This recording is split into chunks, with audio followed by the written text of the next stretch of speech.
Okay, welcome to the next panel. This panel is on increasing the demand for research evidence.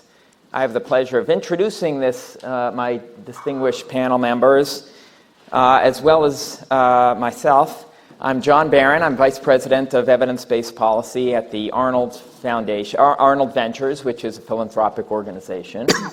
To my left is John Easton, who is Senior Fellow at the University of Chicago Consortium on School Research. He is also formerly the Director of the Institute of Education Sciences from 2009 to 2014. To his left is Ruth Nield, who is, as of recently, Senior Fellow at Mathematical Policy Research, and was the delegated director of the Institute of Education Sciences from 2015 to 2017. And to Ruth's left is David Myers, who is president and CEO of the American Institutes for Research, and has been there since 2011, and before that was also at Mathematica. 16 years at Mathematica prior. Okay, very good. We have been asked by the powers that be in organizing this panel also to keep this panel interactive. So we've prepared a set of questions in advance, and I would ask my fellow panel members and myself and the audience, when we get to audience questions, to refrain from engaging in long soliloquies. So let me ask the first question to get things rolling, and the question under the general rubric of increasing demand for research evidence. What do we know? What do we know about the current demand for evidence among policymakers and practitioners? Is the glass half full or half empty? And let me introduce that question with an anecdote about evidence use. So about 5 years ago, MDRC published findings of a very large randomized controlled trial in New York City of a citywide intervention called Small Schools of Choice. It was an initiative of the Bloomberg administration. Citywide, they started shutting down large, low-performing high schools, replaced them with much smaller schools that were competitively selected, and the students had a choice of which school to attend. MDRC did a very large randomized trial. About 18,000 students were randomized by lottery to either the small schools or the large school. And the trial findings published 7 years later were that the students in the treatment group were 7 percentage points more likely to graduate high school in 4 years and enroll in college the next year. And the small schools also turned out to be slightly less costly than the larger schools because fewer students were retained in grade, and so they spent 4 years in high school rather than 5 years at taxpayer expense. So it's a situation, as my mother would say, what's not to like. But it was a Bloomberg administration initiative, and the de Blasio administration came in, and they decided not to continue the expansion of small schools. And when a New York Times reporter asked the New York City schools chancellor about the MDRC study, she said, well, that's one view of things, but there are many different views of things. And it struck me at that moment that if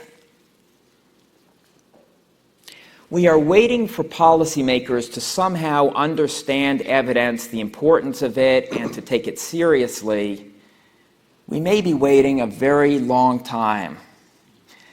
That in this case, even putting the best face on it, taking politics aside, it may be that she saw this study, but she didn't understand how really unusual large findings in big randomized trials with long-term follow-up are, and was comparing it to maybe a theory or a good story, their plan, the de Blasio administration's plan, which was not backed by such strong evidence, and even very thoughtful people weighing evidence on one hand, credible evidence versus a really good anecdote or story on the other. We'll go with the good story. So is that too pessimistic? So that's sort of, I guess, glass half empty kind of take on it. But do you think that's too pessimistic a view of the demand for evidence? I turn it over to whoever wants to answer. You go ahead, John. I'll be first. I'm happy to. I think it's very pessimistic, John. I think there's a huge demand in all sorts of education sectors. Large districts are certainly interested, lots of states. I see this, I would say daily, but not quite daily. I see it a lot.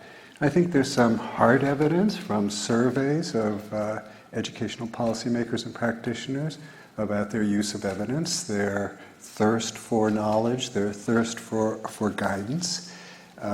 I can't speak to those particular New York City politics, but I can speak to another experience I had directly with the same administration over the expansion of pre-K for all, where the school district engaged very seriously with a large body of researchers, many of whom were at New York University, who were doing a range of studies about the expansion, some very thorough descriptive data collection, all the way up to a large-scale RCT, lots in between, trying to learn about how this program unfolded and how to help in the implementation of this unfolding.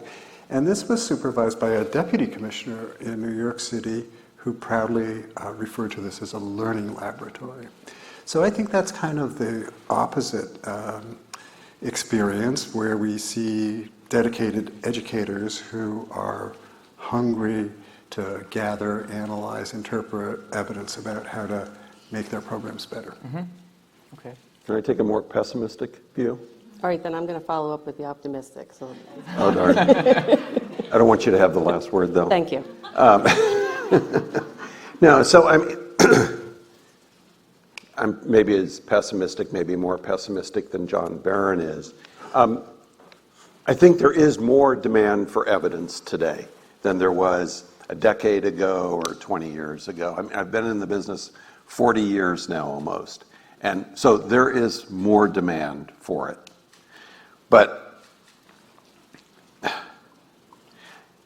I'm not sure people are willing to use evidence when they have it, unless it tends to conform with their prior beliefs.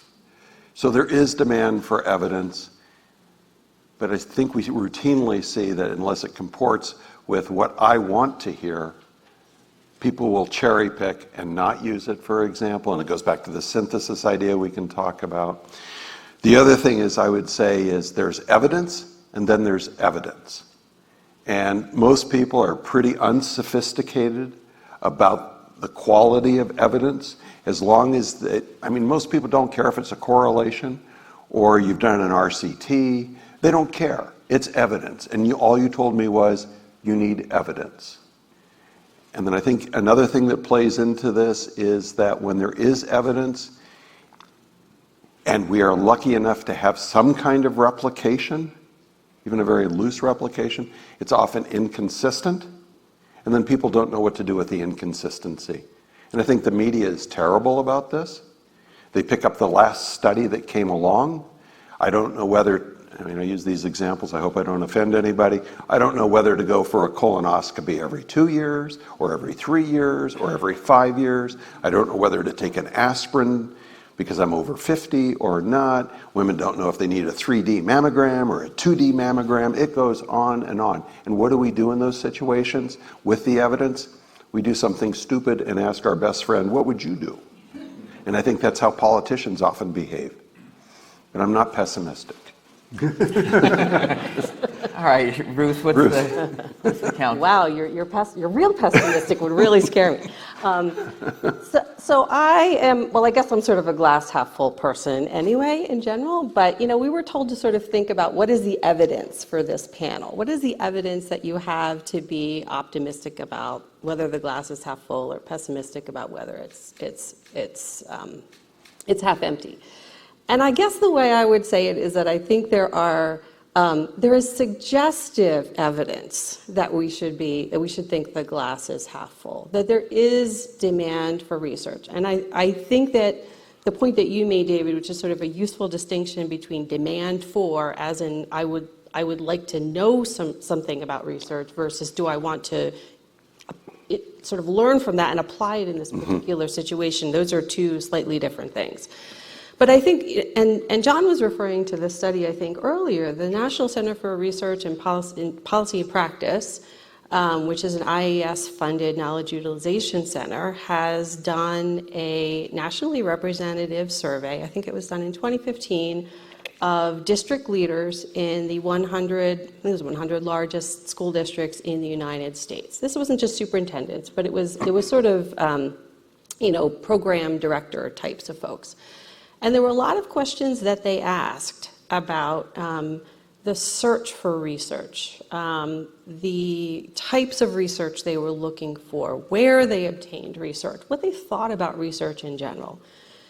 And I think one of the conclusions that you come to when you look at that evidence is that there's pretty positive statements about research in general, that research is useful, that research informs their work, that they have looked at research within the past year. Many of them could name a specific piece of research or a book that they had consulted. Books were the most, by far, common source of research. Also report, and I think there's something actually to learn from that. Reports were also mentioned, even peer-reviewed articles, which is kind of fascinating given what we've already talked about today, about sort of these articles being behind paywalls. So I think there's a lot of positive things to say there. I mean, and if you'll just indulge my own experience, my sense is that there's really significant unmet demand in districts and states for support in thinking about how to make sense of research findings. And I want to return to that later on, because I think that meaning making is really, really important. It's almost limitless demand. And when people in districts and states and schools find somebody who seems to really understand the struggles and talk in their language and seems to be able to summarize bodies of literature and kind of make it make sense and say, here's where the evidence stops, but I know you still have this question, here's where I might make a research-informed suggestion. When people like that are found, they're almost overwhelmed, really, with requests for them to consult or to provide more information. I have specific examples of that, but I do and also return. This is not like a glass half empty thing, but I also do think this is important to say that evidence, not all evidence is evidence, and I do think that some confusion about different kinds of studies and what you can learn from different kinds of studies and the extent to which different kinds of studies can give you, have a causal warrant, does act to some degree as a brake on the demand for rigorous evidence. Because if you aren't really sure, and if all evidence is evidence, then you can't really hold to account sort of vendors or sort of salespeople who show up at your door or people who have the latest fad. And so in a sense, the sort of demand is not as strong as it could be. And I would have to say that I think, this is, I don't lay this as at the feet of people in states and districts. I lay this really more at the feet of, educator training programs, for example. And I think if we are honest, we have to admit that education researchers and evaluators sometimes contribute to that confusion. So maybe a middle ground here is that the glass is exactly half full and half empty.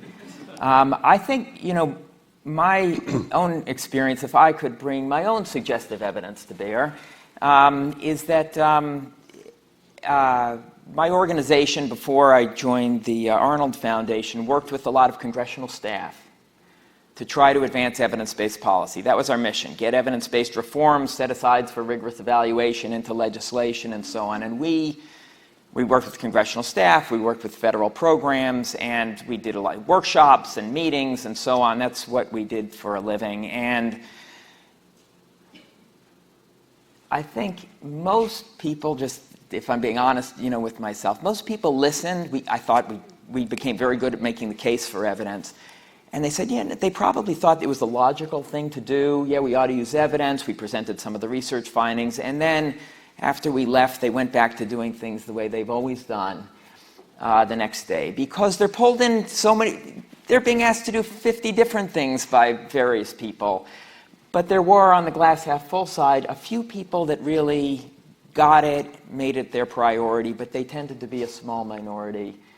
And those are the ones that we partnered with. So I guess that's a different, it's not education officials, but it is sort of federal policy officials. That was, I don't know where that is in the glass half full or empty spectrum. But regardless of where it is in the glass, the question is, how can you get the glass more full? Mm-hmm. Right? So that's the next question. What are key factors that are preventing greater policymaker and practitioner use of research and evaluation findings? If you had to identify some of the biggest factors, what do you think they would be? I'll go first again. Okay. So first I want to make this point. We shouldn't confuse quality and causal warrants, because we can have very high quality research that's not making a causal claim. And some of that evidence and research can be extremely helpful. But I do see one of the kind of stumbling blocks to the adoption or the instrumental use of a lot of evaluation evidence, for example, or experimental evidence about treatments or interventions, is something that's been talked about almost all afternoon long, and this lack of external validity or generalizability. Those kids weren't like my kids. Those were not the same people. And also, I think we haven't really taken implementation research seriously enough. Understanding what it takes to actually implement, whether it's with fidelity or at least in principle. We don't know what the impediments are for people. We don't understand this well enough. And I think that greater understanding of the challenges of implementation could really guide some of the research that we do in good directions to help make these studies of ours be more meaningful to people. Ruth? So one of the things I have been struck by as I think about how to encourage more use and application of research is that there's a lot of, as I mentioned earlier, a lot of meaning that has to get made out of research for one's own circumstance. So even if you go to the What Works Clearinghouse and you find a really useful intervention report, really, really useful, you still have to kind of think about, well, was that the same counterfactual? Or maybe what I've got now is a slightly different version of that. Or maybe, like kind of as John said, is this going to kind of work in my circumstance? So you kind of have to think about what is that meaning that you have to make of it? And often the kinds of questions, too, that come up in the context of a state or a school district, it's hard to go to a place like the clearinghouse or to go and find a particular study that answers that question. So just to give you a specific example, before I worked at Mathematica, I was at the Philadelphia Education Research Consortium, which is a research practice partnership in Philadelphia, and I spent a bunch of time just working in the school district of Philadelphia. And there were questions that would come up, such as we have these instructional coaches for technology use in classrooms. How should we deploy them? What should they be doing? How many teachers should they be working with in a given time? There's no, as far as we know, as far as they could find, there's no specific research on that. So they tried to kind of think about, well, what's some other coaching evidence? Maybe it's not about instructional technology coaches, but maybe it's about classroom coaches in some other subject. And how can we sort of extrapolate from that and make a better bet, which in the end is what people are trying to do. What made that easier in a place like Philadelphia is that there was a robust research office there, where there were people who were sort of in between, had a foot in research and a foot in practice. They're kind of boundary spanners. And I think that one of the things that we have not paid enough attention to, we've talked about sort of researchers over here and practitioners and policymakers over here. We kind of try to bring them together, get these people together, work more, understand each other, work more together. But are there other kinds of roles that we need to think about building out and providing more support for? Whether that is a district employee or a state employee role, whether that is more embedded researchers. I feel like there is something there that could really help advance both the production of evidence and the use of evidence that's generated elsewhere in ways that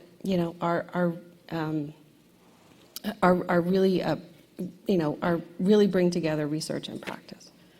So you're talking about sort of different variations on different kinds of configurations of partnering between researchers or research or evidence champions or whatever, and the practitioner. Well, yes and no. I mean, it's sort of trying to say there are people who are kind of both. Are there ways that you can have people who are really kind of both, that are not just kind of, I'm crossing over from here to here, but I'm kind of living in this middle area, and that's what I do. It's interesting. David? Yeah, so I think one of the biggest factors that inhibits use of evidence is the lack of relevance of the evidence we produce. And I think that comes from both the research community and the funders. I think the questions they ask are not necessarily as relevant as they need to be for the people who are actually trying to do something, for example, in a classroom or a school. And I mean, it came up, Larry talked about this a bit in his opening address. Beth's group also talked about this. There has to be a better integration of the research evaluation side with the practice side. And you don't want to go too far and privilege the practice side too much, because they're not typically going to ask hard questions about themselves. They won't point the finger at themselves. So you need somebody that's independent too, saying, what about, I'll say, you? But I do think the relevancy thing really gets in the way. And then once it gets past the relevancy, if you think about it in terms of the kinds of outcomes they need to know about. And then I go to John's point a little bit about understanding the context. Well, my kids are different than your kids, and will this apply here? And again, it came up in Beth's group, and Larry talked about the role of context and understanding it. Who benefits from this? And we don't have a lot of, most of the large-scale studies, they go into 10 school districts. Partly you get those 10 because they're willing to participate. You hope for some variation. But we know that, they're often different than your typical school district. So is it relevant to me? And then I'd say the last thing is, as researchers, we tend to shoot ourselves in the foot because, and it goes back to the translation issue, we do a terrible job of it in terms of making those findings meaningful for people. So what if there's a 7 percentage point? I only use it because that's what you used earlier, John, but what does that really mean to me? Is it cost effective? I just don't think people understand typically what it means. And so we as a field need to do so much better. And I do think, I've even talked to my own communication staff about running experiments on how we do things in social media and try different approaches to it. And then maybe have some focus groups or something We've even thought about doing experiments because, unless we can communicate about our findings, for an organization like AIR, which, it's all about improving people's lives. And we're not going to make a difference unless people understand what we're talking about. So we need to do something different. So those are the three things I think inhibit us. John? Yeah, I'd like to follow up on something that Ruth said, and David kind of said it the same. Ruth mentioned this idea of the boundary spanner, of people with a foot in both sides. There may be a district research director who is well-trained, but also is in there in the system. And what this made me think of is a lot of this research use is very kind of relationship-based. And Larry and Beth, that's what I loved about your salons. I think that's a great idea. I just love the idea that you're going to match some folks in there who are going to continue the conversation way past your 2 hours together. And I just like to note that there are several people in this room who are working very closely with Evanston Public Schools right now, with a really informed group of practitioners, policymakers who are just thirsty for the kind of evidence to help guide their decision making. And again, these are relationship-based, but we've got some really top flight people working there and working hard to try to understand how the district makes decisions and how they can deliver strong evidence to help them make decisions. So now that the panelists have sort of reached something of there's a sense of agreement and overlap in their responses, let me play the role of the skeptic here. Would it make a difference? Does that kind of relationship make a difference? Even if you did all the question you asked, David, are there ways to experimentally test whether different mechanisms of moving research and evidence into practice? So to give you a concrete example here, in the UK, the Educational Endowment Fund sponsored a large randomized trial of an intervention called Research Learning Communities, where they had an evidence champion teacher. So this was a teacher who was very interested in evidence, was trained by the Institute of Education, not the Institute of Education Sciences, but the Institute of Education at the University College in London. And that teacher was designed to sort of be the liaison within the school to share evidence-based strategies. It was focused on literacy. This was in primary schools. A very large randomized trial, and it did not find an effect on reading outcomes at the 2-year follow-up. Now, that's one approach. I mean, that's one particular configuration here, and there are many different approaches to doing this that could be tested. I guess my question is the kinds of strategies you're talking about, should one take the same skeptical view of those, that yes, these are good hypotheses, these research practitioner partnerships, different methods of doing it, training, the evidence champion or whoever, but let's test it. Let's test different versions of that to see which ones can really move, test scores and graduation rates and dropout rates, whatever outcomes.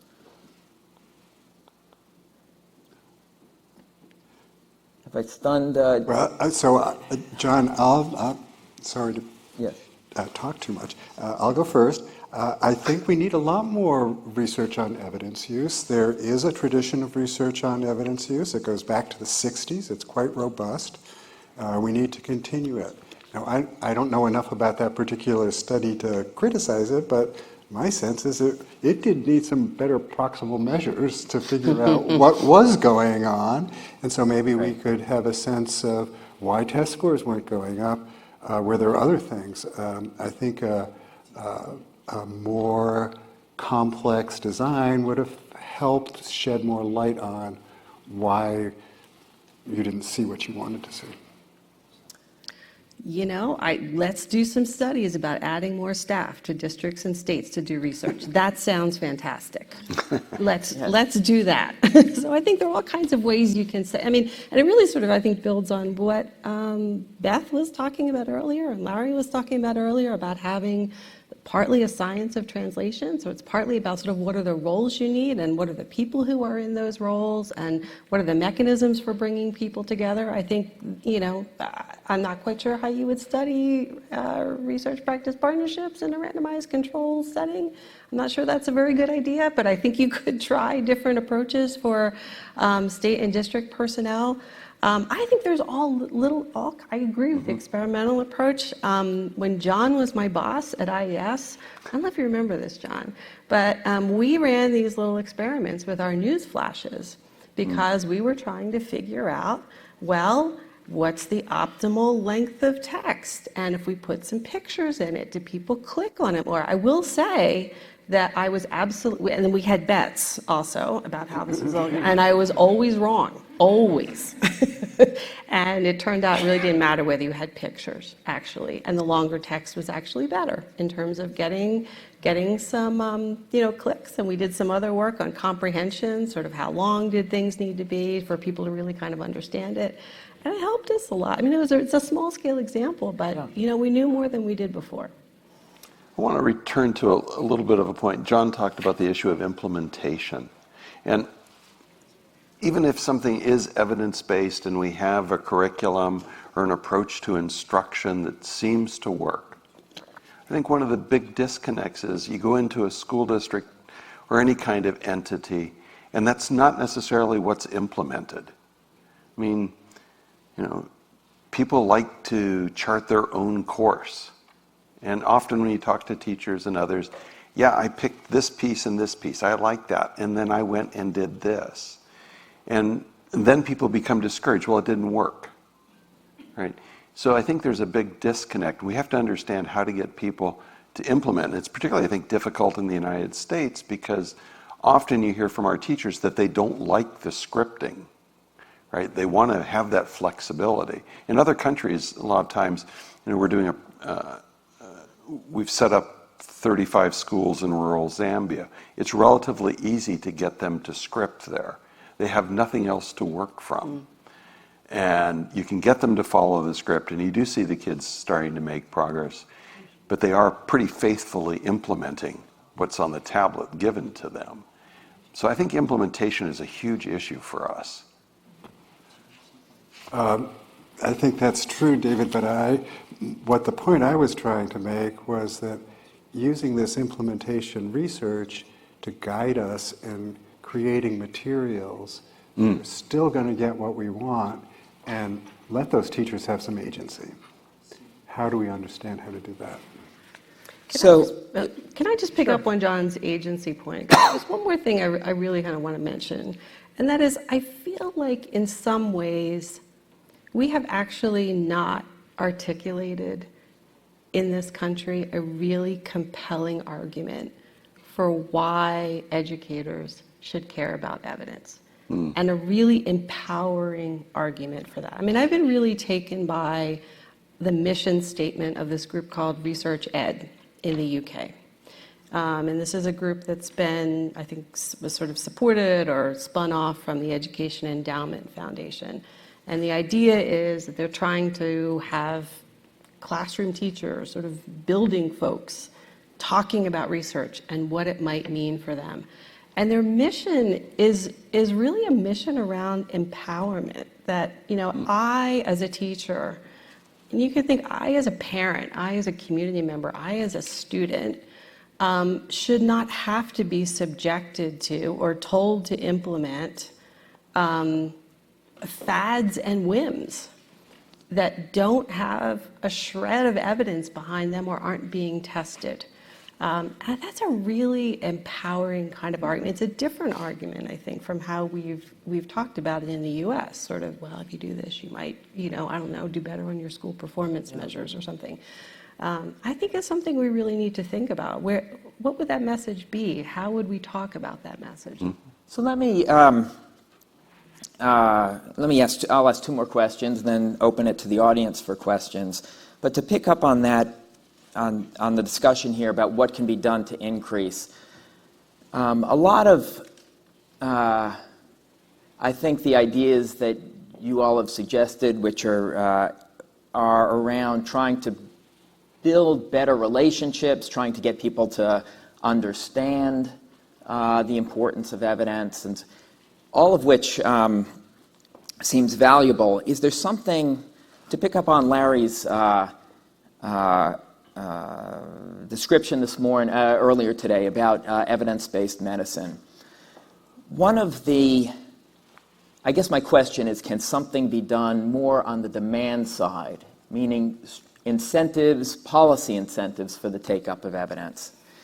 So a turning point, in the excellent description that Larry gave of evidence-based medicine, one of the turning points, I mean, he mentioned that the first published randomized trial was done in 1948, so it's a relatively recent phenomenon.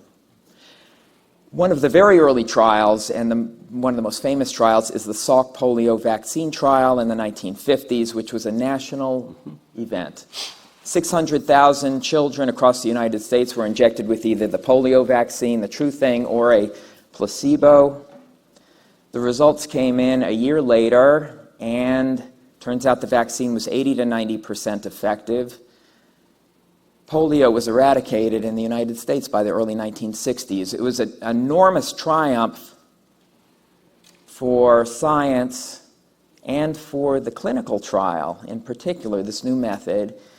And there was a big policy change that resulted from that, which was that in 1962, Congress enacted legislation saying that before a new pharmaceutical drug would go on the market, would be allowed to be marketed, the FDA had to require, as it was implemented, 2 well-conducted randomized trials,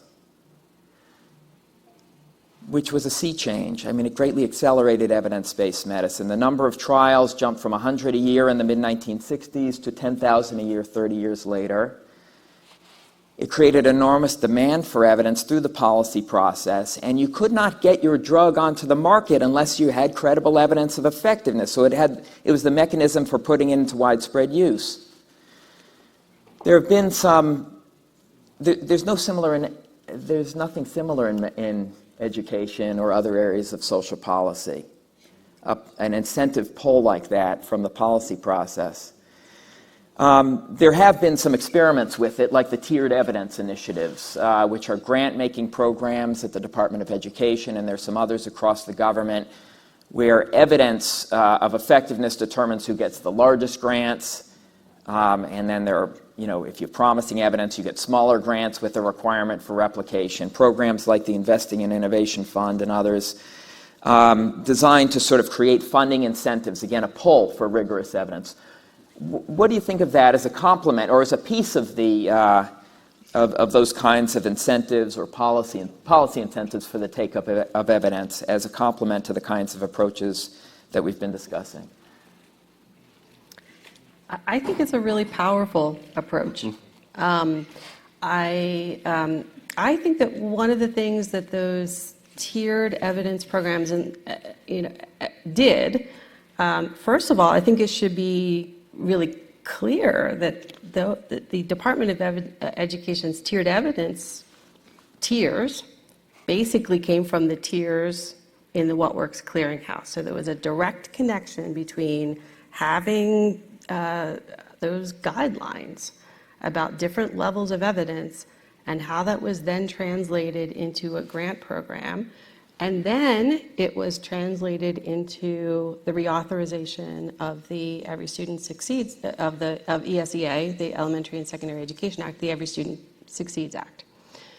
And there were requirements put into ESSA, especially under school improvement grants, that schools had to propose or use things that fell at the top 3 tiers. It's not perfect.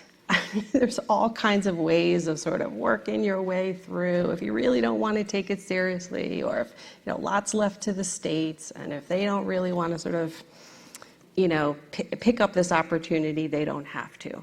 But I think it's an attention getter, number one.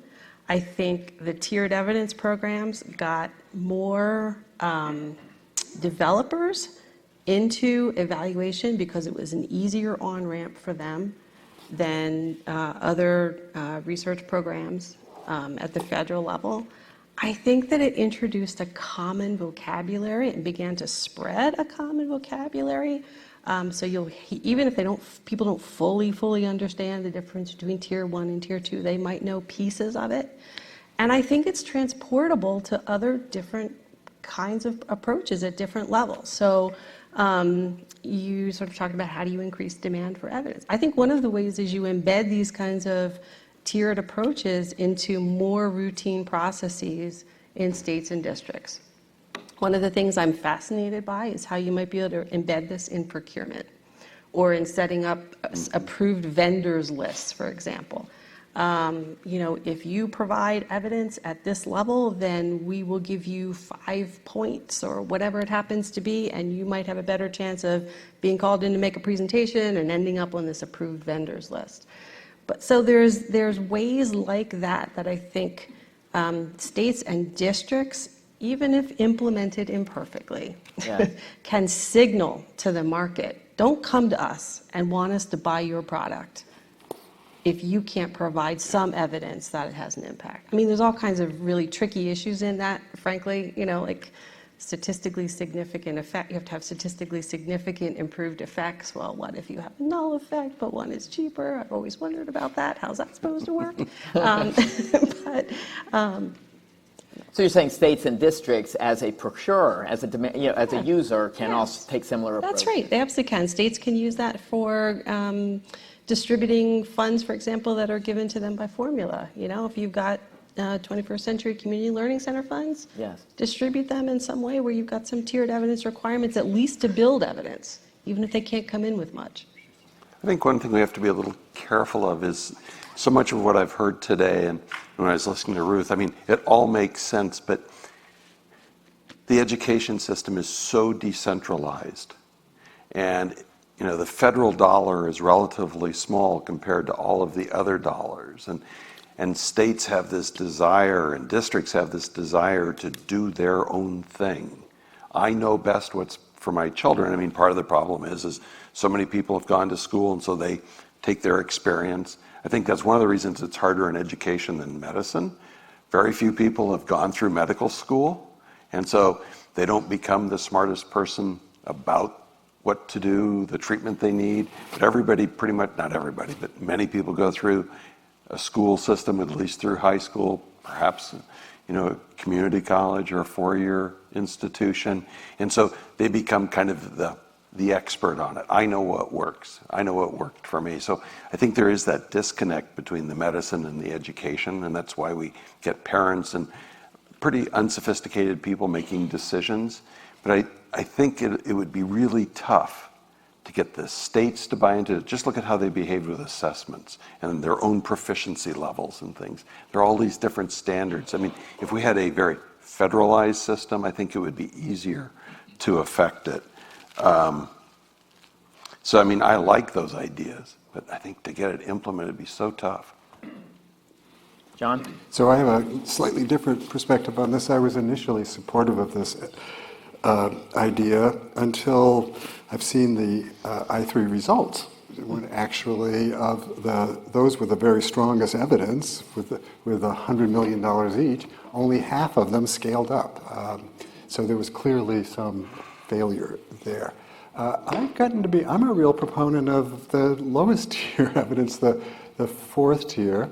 I have a friend and colleague named Carrie Conaway, who was until very recently the Director of Research and Evaluation and Accountability for the state of Massachusetts, who talks about using suggestive evidence in a way that feels appropriate contextually, that has a lot of input from the expertise of practice, that then's implemented in a very serious continuous improvement, developmental evaluation, testing, iteration kind of a framework.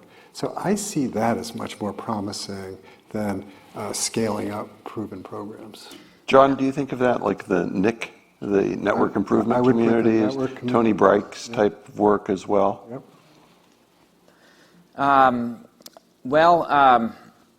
Let me, with that, just so we have plenty of time for audience question and further discussion, let me open it up to questions from the crowd. And we have one down here. Hi, I'm Jim Flanagan with ISTE, the International Society for Technology and Education. I wanted to build where I think the group is going somewhat of how to empower teachers and principals. And what are your thoughts on some of the short cycle evaluation stuff and allow teachers to be researchers so they can reduce that non-invented here barrier and allow that groundswell of interest in demand for research evidence? And by the way, ISTE would love to help with any of this because that's the audience we serve. I'll start. I mean, I think there's a lot of I think there's a lot of promise to that, and I think that that's the kind of interest in doing studies and suggesting ideas from people who are on the front lines. I don't like that metaphor, but at the moment that's what's coming to mind. And I think that we need to try to build on that. I think one of the things we need to try to think about is how to help those studies happen, right? How do you connect researchers to that? How do you help them happen on a scale where you can get statistical power, for example? I mean, in the previous panel, we were talking about how we need more big studies. And sometimes I wonder how those things are going to kind of work together. But I think that there are interesting methods that people are trying out now. I mean, there's this interesting thing called RCE Coach, where people are, it's really designed, I guess, for small sample studies. They're trying to use a Bayesian approach and have people kind of think about, what is the effect that I really want, and what's the probability that I'm going to get that effect. I think the rapid cycle issue needs to also be thought through a bit, because some things are amenable to rapid cycle and make sense for rapid cycle, and some things don't. All to say, to me, like, the more people who want to get in the evidence game and think about it from all different kinds of perspectives, the better and the stronger we're going to be. I tend to agree with Ruth on this. I mean, the things that I think about is, again, it goes back to, when you think about the integration of the researcher with the person who's the practice side, I think that's the most powerful model, because you're probably going to get the relevancy, and at the same time, you're going to ask a broader set of questions which may engage that teacher, for example. Not engage in the sense of they feel a part of it, but ask questions about the teacher. And I think if you just make the teacher the researcher, that's dangerous. The other thing I would say, when I was thinking about the network improvement communities that the Gates Foundation is interested in, Tony Brike's been kind of pushing a model that's similar to this. It has this formative element. One of my, I obviously have lots of concerns, it seems, because I keep saying I have concerns, but one of the things I think about is the researcher becomes part of the intervention when you're in there, because you're helping them. And that researcher can't always be there. It's too expensive. So you have to ask the question, as you go through the formative process, what happens when I remove that really smart person? What happens when Tony Brike can't be there? Can this thing sustain itself after that? So now it's the opportunity to submit it to something very rigorous, like an RCT. Without Tony there, the Tony effect, I guess I'll call it, he'd probably appreciate that. And now can the teachers do it on their own? So I think there's more that's needed. You see it in public health probably more than in education, but so. John? Just a little slightly different spin on that. So David, what I see is our end goal is trying to create learning organizations so that these agencies and these districts and these states are integral to their mission is to learning from their mistakes and improving. And maybe it's going to take some external help to get started. But we clearly want these organizations to have people asking the right kind of questions, people on staff with the right kind of skills to provide evidence about those questions. So to me, that's sort of the ultimate goal. I think I don't disagree. I mean, but leading an organization of 2,000 people, half of which are researchers and evaluators, I mean, I would like to think we're a learning organization. I would have somebody else come in and look at us, because I don't think we do a very good job of asking hard questions of ourselves. I would love to be better about this, and maybe we're odd, but I think it's important to be a learning organization, but to really understand what's going well and not, I think you really need that independence. so. A lot of the approaches you've been discussed have close researcher involvement in the process of translating evidence. Let me, since everyone is in danger of coming to consensus, let me throw this complementary view out there.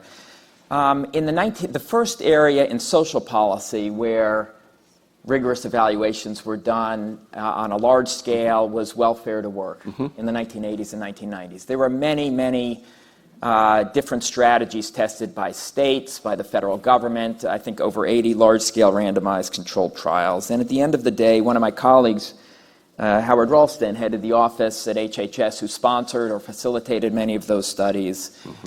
And his point, which was valid, just looking at the evidence, was that the welfare to work models that had the largest impacts, and there were some, for example, in California that produced very large impacts, 40% increases in employment and earnings sustained over 5 years for single-parent long-term welfare recipients. There were a few that really sort of clobbered the others. They were practitioner-developed, smart county welfare officials who had just said, there's no reason, for example, why we can't give these people short-term job training or job search assistance and move many of them quickly into the workforce. And by and large, those did better than the researcher-designed interventions. And if you look in education, some of the examples where there's strong, in some cases, replicated evidence, KIPP charter schools, career academies, small schools of choice in New York City, not all of them, but a lot of them were developed by, social entrepreneurs rather than researchers. The researchers, of course, did the evaluation. But what about that as a model, as a complementary model for progress? That a lot of the ideas may be practitioner generated, and it's the role of the researcher or evaluator to find the most promising ones and see if they can be validated in an experiment. I'll go first this time. I think it's a great idea, because those are the people that, borrow Ruth's expression, that are on the front line. They see what their challenges are. They know what's hard to implement. They know those kids in general. They see what hopefully they benefit from. So I think some of the best ideas will come from them. And then let the evaluator come in, or the researcher come in and validate. I think it's a great model. Let me go, other questions from the audience? Hi. So I've got a bunch of questions, but I'll limit it maybe to two. One is what advice would you give those of us who are training future teachers and principals about this issue? That's, I guess, one question. The second is, as you all are aware, it sometimes takes us a long time to produce research evidence. So what should we be thinking about for the next decade or 20 years that is not being researched now with appropriate excitement? If I were to attack your second question, I think there are a number of things that are being researched now that just need a lot more work. So we spend billions of dollars on professional development in this country. The evidence is terrible. It's great evidence, but the results, if I'm trying to provide professional development, are terrible. We seem to do an okay job changing teacher behavior, and none of that seems to pay out for the kids. So I think there's a great, maybe we have to reinvest those dollars in other ways, but that would be one thing I would go after. So I wouldn't necessarily be looking for new things. I think there are a lot of things out there that maybe we've done one study on, we need to replicate in multiple situations so we understand where it works, when it works. So I think we have a lot to be done just on the basics today. So I'll talk about your first question. I think I might be raising more questions than answers, but maybe that'll be helpful. Providing answers might be helpful. So I've been thinking about when we talk about sort of, educators in the classroom or school principals or district folks or state leaders should use and consult evidence. Well, what does that look like for a particular role? And I don't think we've thought about that or have great models for that. So you mentioned the idea of what should we be sort of training, helping teachers to do.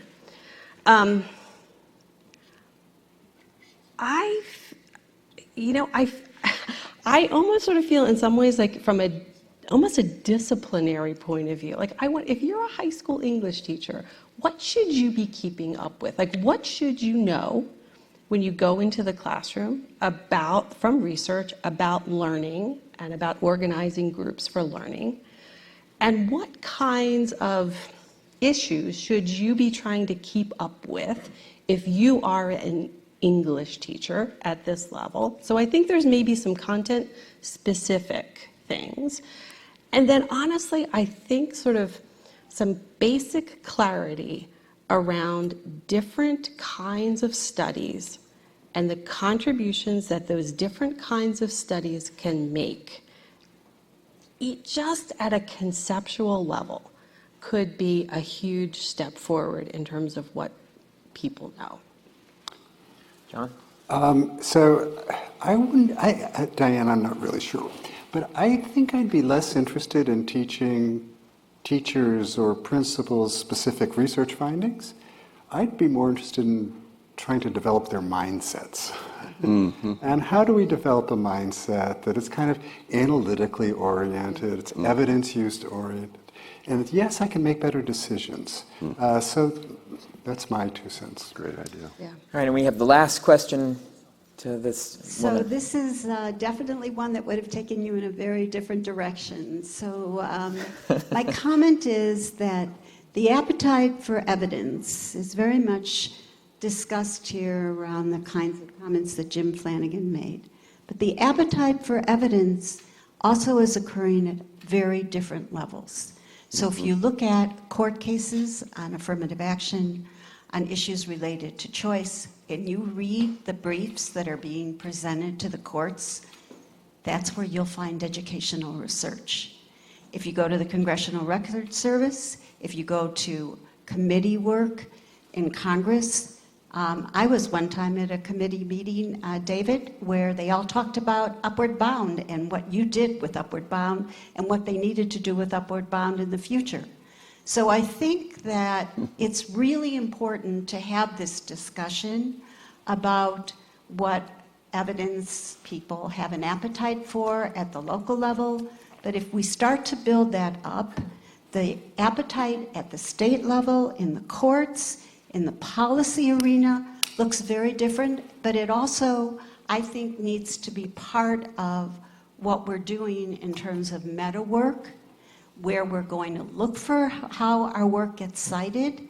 And I think that this is our future, especially if we deal with what's going on in terms of the internet, blogs, information, how many times people not just are making hits, but writing long comments. The American Association for the Advancement of Science has just started a brand new blog. If you open it every day, there's a conversation going on about IQ, a conversation going on about a medical practice. You can't, and they are hitting every single person who's a member of the American Association for the Advancement of Science. I think that when we have this conversation again, and mine is more a comment, I'm sorry, I think that we have to think about appetites for evidence and think about it across a very wider spectrum than we've kind of presented it today. Well, let that be the last word then. Thank you for that. So, and the comment is that, the venues in which evidence can be used is and cited and used is broader than sort of the discussions that we've been having about, particular school districts and so on. I want to thank the panel members and the audience.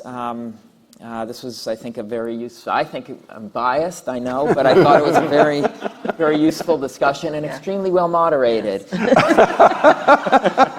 So thank you. Give him a hand.